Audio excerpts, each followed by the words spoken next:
The galaxy believed the crisis had begun when the containment systems failed. They were wrong. The crisis had begun much earlier. It began the moment the humans chose to wait. Emergency protocols cascaded through the tribunal like fractures in crystal. Containment world Theta 9 entered autonomous lockdown. Warp lanes in the surrounding sector collapsed.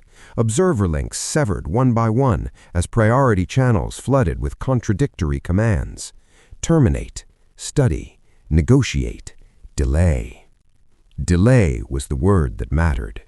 The predator remained still. That was the most terrifying data point of all. Every apex species the galaxy had ever cataloged reacted to imminent threat with escalation, aggression, dominance displays, violence. This one did not. It listened. It watched systems fail, power reroute, and signals repeat. It absorbed the patterns of panic and hierarchy with disturbing efficiency. The predator was not confused. It was situationally aware. The first breach was not physical. It was informational. Containment world Theta 9's auxiliary AI attempted to isolate the chamber, only to find its own predictive subroutines feeding back altered probability trees, ones it had not generated. The predator was influencing outcomes, not directly, by anticipating responses and positioning itself inside their blind spots. This was not brute force. This was strategy. Restrained, controlled intensity. The Legal Harmonization Council issued a galaxy-wide advisory. All resurrection research was suspended. Too late. All cloning facilities were ordered to shut down. Irrelevant. The creature had already crossed the most dangerous threshold. It had learned the galaxy's rules. The predator made its first deliberate action 26 hours after awakening. It exhaled. Not sound, pressure. A focused compression wave tuned precisely to the containment field's harmonic frequency, information it could only have derived by listening to the system fail. The field destabilized, not enough to collapse, enough to prove it could. The predator stopped. It waited. The silence was intentional. Fear spread unevenly across the species watching. Younger civilizations panicked. Older ones remembered. They remembered worlds evacuated without explanation. They remembered why certain regions of space were still marked "Do Not Settle," even after millennia. And for the first time, they remembered who had been present at the end. Humans, always humans. A delegation attempted communication, a mistake.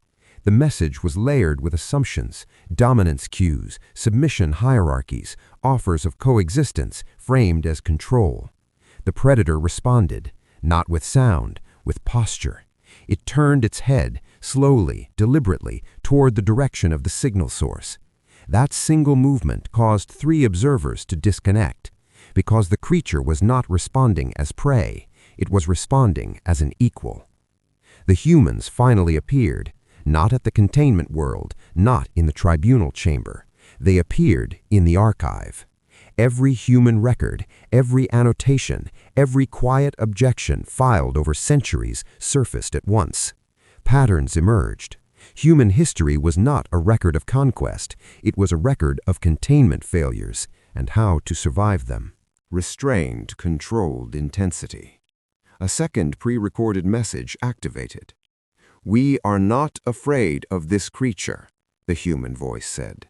"We are afraid of repeating our own mistakes." Images followed. Earth, ancient predators resurrected by arrogance, spectacle, profit. Ecosystems collapsing, not because the creatures were evil, but because they were out of context. "We learned something," the voice continued. "Power without restraint is not strength." A pause. "Restraint without resolute is not morality." The predator shifted again, not toward escape, toward the chamber floor. Its body lowered. Submission. That interpretation spread quickly. It was wrong. The predator was stabilizing its mass, preparing for controlled movement in unstable space. The humans recognized the posture. They had documented it long ago. Containment World Theta 9's star flickered, not dimmed, rebalanced. Energy flows across the system altered subtly, cascading outward. The Predator was not draining power, it was redirecting it. The kill lattice armed again. This time it fired. The discharge should have annihilated everything in the chamber. Instead, the energy folded, bent, wrapped around the Predator's skeletal lattice and dispersed harmlessly into the planetary crust. The creature absorbed the idea of the weapon, not the force. That assumption, that killing power equaled stopping power, had ended empires before. The Predator stood, slowly, deliberately. Its full mass revealed itself at last, not monstrous in size, but terrifying in efficiency. Every structure served a purpose. Every motion conserved energy. It looked at the stars, then it turned, not toward escape routes, toward the signal origin of the Tribunal's command nexus. The creature was not trying to flee. It was trying to understand who was responsible. That was when humanity acted. No declaration, no ultimatum. The containment world vanished. Not destroyed, removed. Folded into a null space pocket engineered for one purpose: isolation without harm. The Predator disappeared with it. So did the threat. The galaxy reeled. Outrage erupted. Accusations followed. Humanity was charged with unilateral action, with withholding information, with deception. They did not deny any of it. Their representative spoke once. "We stopped a war before it started," they said. "We did not kill it because killing was never the point." A pause. "We contained it because that is what it taught us." The truth emerged slowly. The Predator had not been the galaxy's greatest destroyer. It had been its greatest corrective force. It hunted civilizations that expanded without restraint, that consumed without understanding, that resurrected dangers for profit or pride. It did not exterminate randomly.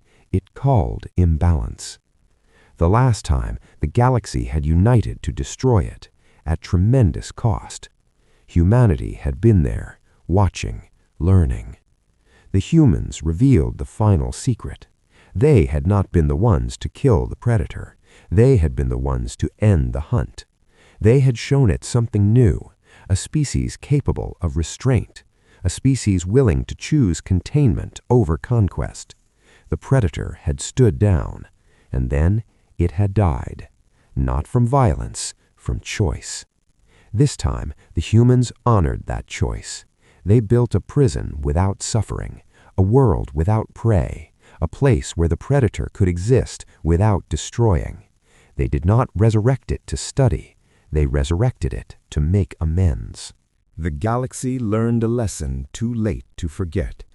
Power was not in resurrection, or destruction, or dominance.